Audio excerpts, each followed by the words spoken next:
Before the sun even rises over the busy city of Lagos, Ebele is already awake. She moves quietly through her small one-room apartment, tying her worn headscarf and slipping into the faded uniform that marks her as a cleaner. While the rest of the city still yawns in bed, she walks to the big company where she works, her slippers slapping against the pavement. By the time employees in suits and polished shoes arrive, she has already scrubbed the marble floors, polished the glass doors, and wiped every desk until it shines. Yet no one truly sees her.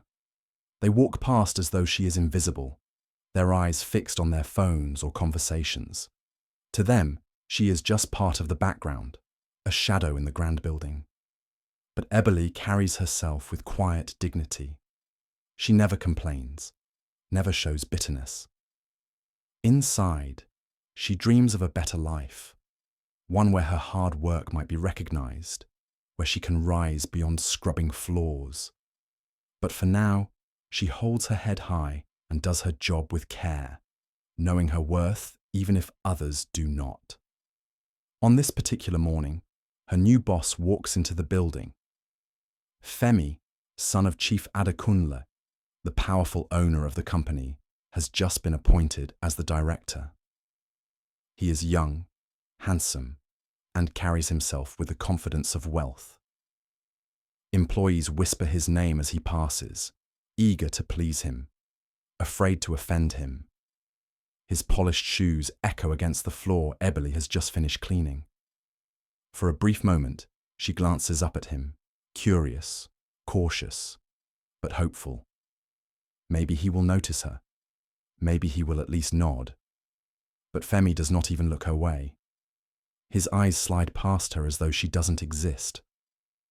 He issues quick instructions to his secretary, adjusts his designer watch, and walks straight into his office. Ebele lowers her eyes again, her hands tightening around the mop handle.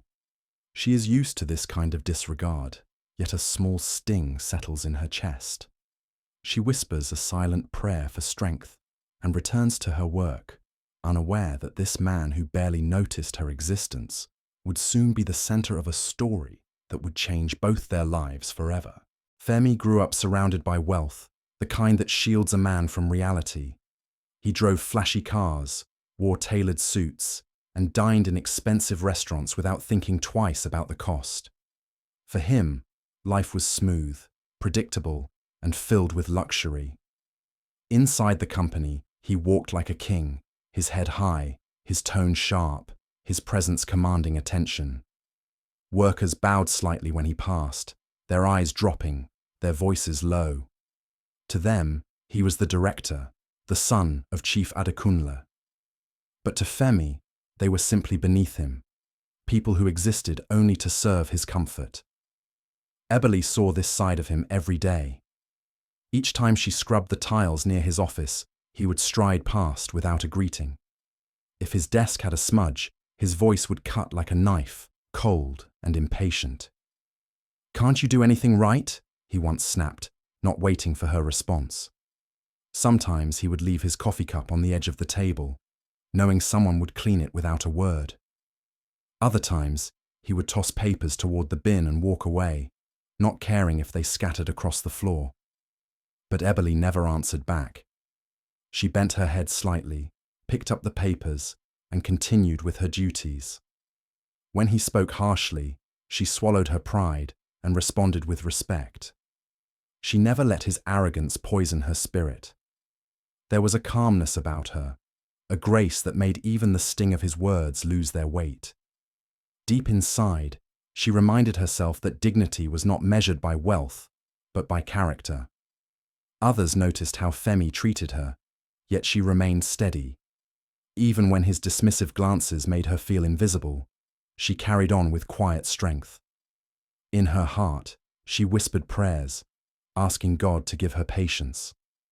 She knew storms of pride eventually pass, and what lasts is the truth of one's heart. Little did Femi realize that the very woman he thought so lowly of was the one whose courage would one day stand taller than his arrogance, leaving him humbled before the strength he had long ignored. Ebele's salary was so little that most days she counted every naira before deciding what to eat. Yet, no matter how small her earnings were, she always found a way to help someone else. When the old security guard at the company gate complained about hunger, she quietly slipped him a small plate of rice she had cooked at home, pretending it was extra food she could not finish. When one of the janitors fell sick and could not afford medicine, she pressed a few wrinkled notes into his hand and told him to get well soon, even though it meant she would go without breakfast for days. She never boasted about these acts, never told anyone.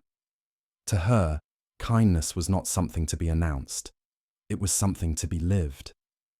She moved through the building softly, her heart as steady as her hands. If she saw a colleague struggling to carry a heavy box, she hurried to help. If someone dropped their lunch, she shared hers. Her smile was small, but it carried warmth that lingered long after she walked away. Unbeknownst to Ebeli, someone was watching. Femi, the proud director who rarely lowered his gaze, had begun to notice the little things. From his office window, he once saw her hand her food to the guard. Another day, while passing through the corridor, he caught sight of her giving money to the janitor. He never said a word, never asked why she did it, but a strange feeling stirred in him. He was a man who had everything yet gave so little, while this cleaner, who had almost nothing, gave as though her hands were full. Still, Femi kept silent. He maintained his cold demeanor, his sharp voice, his air of superiority. But in the quiet corners of his mind, questions began to rise. Why would she sacrifice her little for others? Why did she seem richer in spirit than anyone he knew? He could not yet admit it, but something about Ebeli's quiet kindness was chiseling at the walls of arrogance he had built around his heart. The afternoon sun poured through the glass walls of the company building as a serious board meeting was underway. Suits filled the long table, papers shuffled, and voices argued over numbers and contracts. Outside, the cleaners and staff went about their quiet duties, unaware that in minutes, chaos would strike. It began with a faint smell of smoke drifting through the air vents. At first, no one noticed, too focused on charts and presentations. Then came the sound, crackling, faint, but growing. Suddenly, an alarm blared, piercing through every corner of the building. Shouts filled the halls. Fire. Employees leapt from their seats, panic written across their faces. Some rushed to the staircases, others scrambled to grab their bags, pushing through the smoke that now rolled in heavy waves. The once orderly office became a scene of confusion, papers flying, shoes pounding against the floor, people calling each other's names. Ebeli, mopping near the reception, froze as she saw flames flicker in the corridor. Her heart raced, but she quickly guided two frightened interns toward the exit, urging them to move fast. Everywhere she turned, fear swallowed the building. The air grew thicker, black clouds crawling along the ceiling, stinging the eyes, burning the lungs. Inside his office on the top floor, Femi tried to remain calm, but when he pulled at the door handle, it wouldn't budge. Smoke slipped in through the cracks, choking the room. He coughed, covering his mouth with a handkerchief, eyes darting around in panic. He grabbed his phone, but the line was dead. The fire alarm's shriek and the roar of flames drowned every other sound. Outside, most workers had already reached safety, but in the rush, no one noticed that the director was missing. Alone in his office, Femi's chest tightened, sweat dripping down his face as the room filled with smoke. He banged on the door, shouting for help, but his voice was swallowed by the chaos. Fear gripped him as the reality sank in. He, the man who thought he had everything, was helplessly trapped in a room that was turning into a furnace. Ebeli had almost reached the exit when she heard someone shouting that the director was still inside. For a brief moment, fear clawed at her chest. The fire was spreading fast, smoke thickening with every second. Most people were already outside, gasping for breath, clinging to safety. But something inside her refused to leave. She could not walk away knowing a life was trapped behind those walls. She ran to a nearby restroom, soaked a piece of cloth in water, and tied it around her face. The heat hit her as soon as she pushed back into the building, the flames dancing along the corridors, the air heavy and suffocating. She forced herself forward, coughing, her eyes watering, but her steps never faltered. Her heart pounded, not from fear alone, but from determination. Reaching the top floor, she found Femi's office door jammed. Smoke poured from the cracks, carrying the sound of frantic coughing. Without hesitation, she grabbed a fire extinguisher, slamming it against the handle again and again until the lock snapped. She pushed the door open, stumbling into the choking blackness. Femi was slumped against the desk, his shirt damp with sweat, his face pale. He looked up in shock, barely believing who stood before him. "You," he whispered hoarsely, before another fit of coughing racked his body. Eboli didn't waste a second.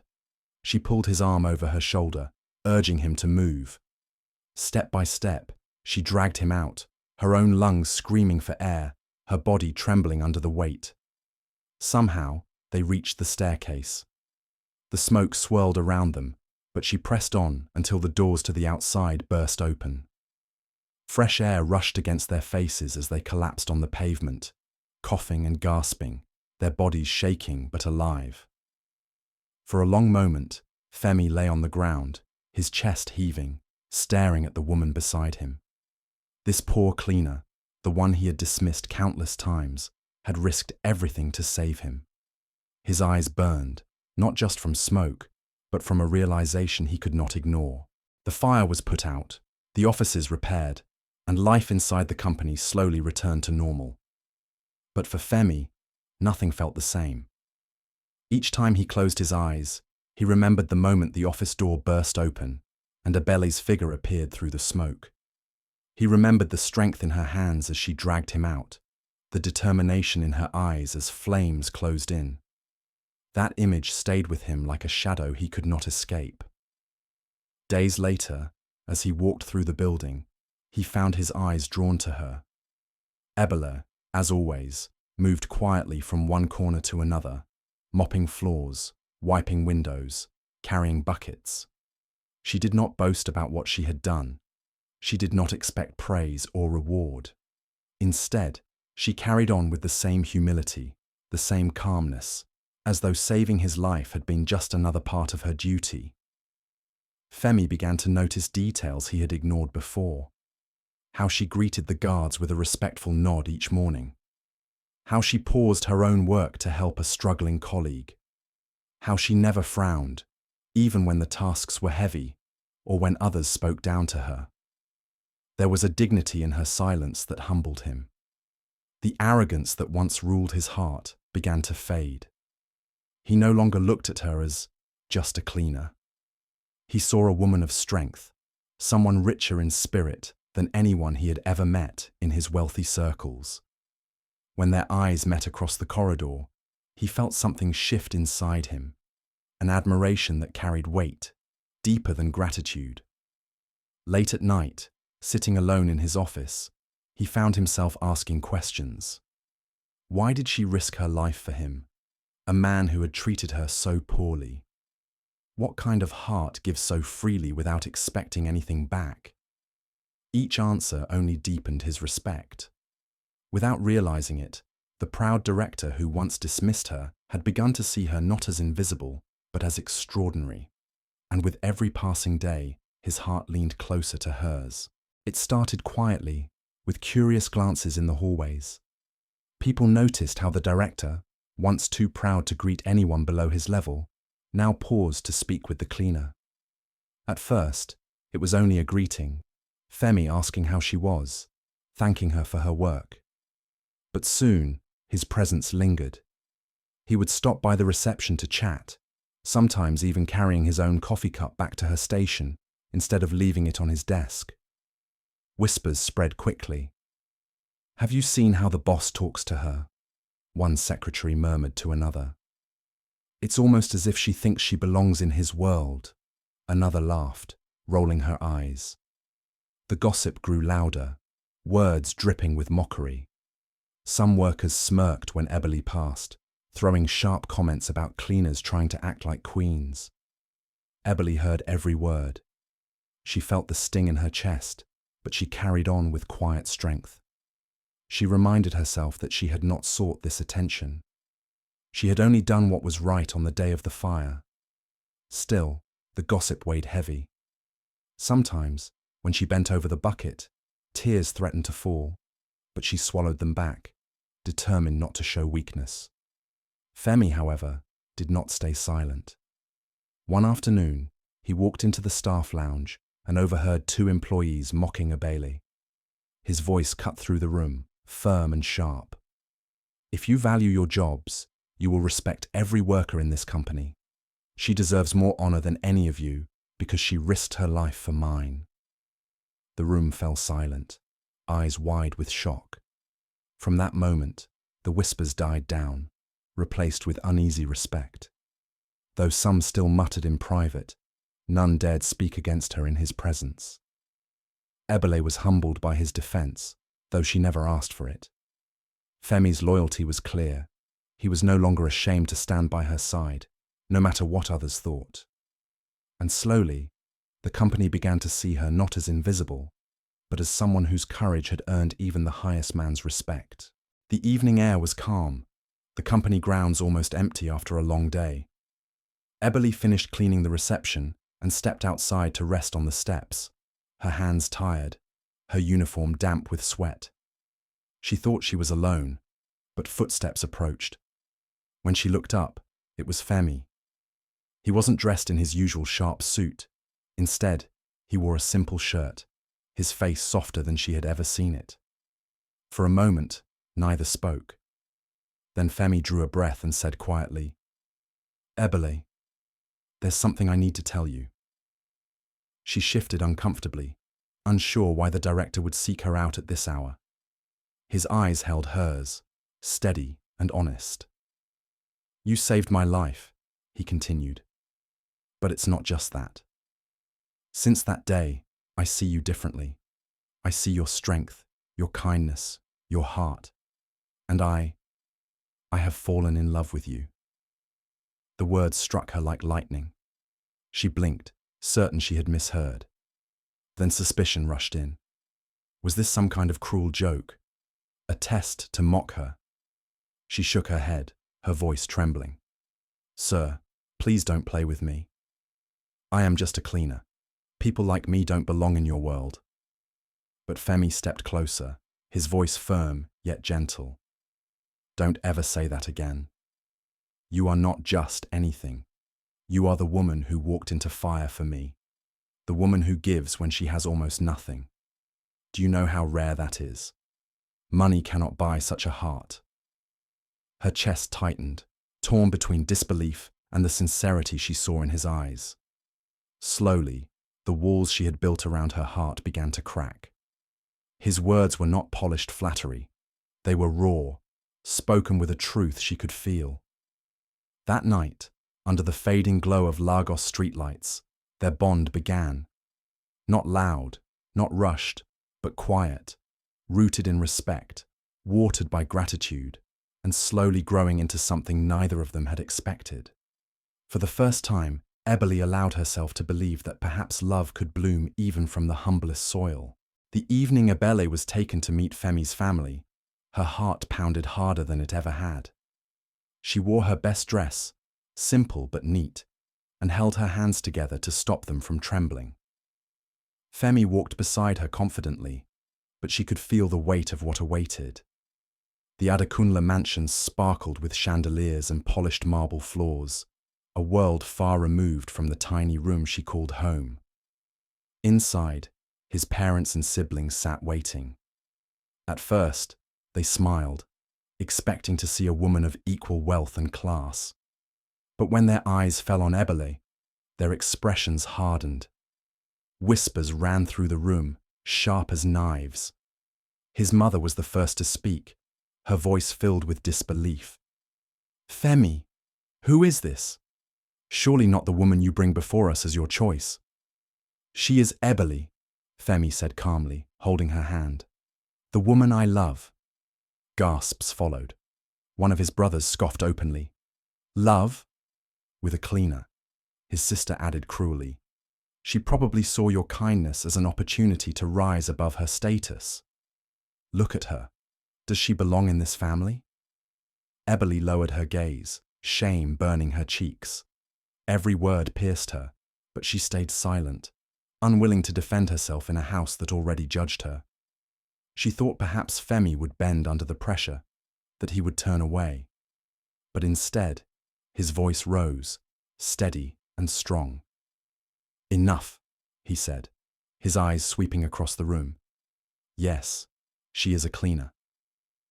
But she is also the woman who risked her life to save mine when everyone else ran. Tell me, which of you would have done the same? She has more courage, more worth, than all the riches in this house. The room fell into stunned silence. Eboli looked up, tears filling her eyes, not from pain, but from the strength of his defense. In that moment, she realized he was not ashamed of her. He was proud. And though his family's hearts remained cold, Femi's loyalty burned brighter, unshaken by their rejection. The wedding day arrived like a dream no one thought possible. The grand hall was decorated with white roses, golden lights, and music that filled every corner. Guests from Lagos's high society gathered, dressed in glittering attire, their voices buzzing with curiosity. Whispers circled the room. Some still doubted, some still mocked, but all had come to see the son of Chief Adekunle marry the woman who once scrubbed their floors. Eboli stood at the entrance, her heart racing. She wore a flowing gown, simple yet elegant, and though her hands trembled, her spirit stood tall. Gone was the cleaner in faded uniforms. Before them now was a bride whose beauty shone brighter than the chandeliers above. As she walked down the aisle, eyes followed, some with admiration, others with disbelief. Yet she kept her head high, her dignity unshaken. Femi waited at the altar, his gaze fixed only on her. When their hands met, the world seemed to fall silent. The vows were spoken, the rings exchanged, and the ceremony sealed with blessings. Despite his family's resistance, he chose her boldly, without hesitation.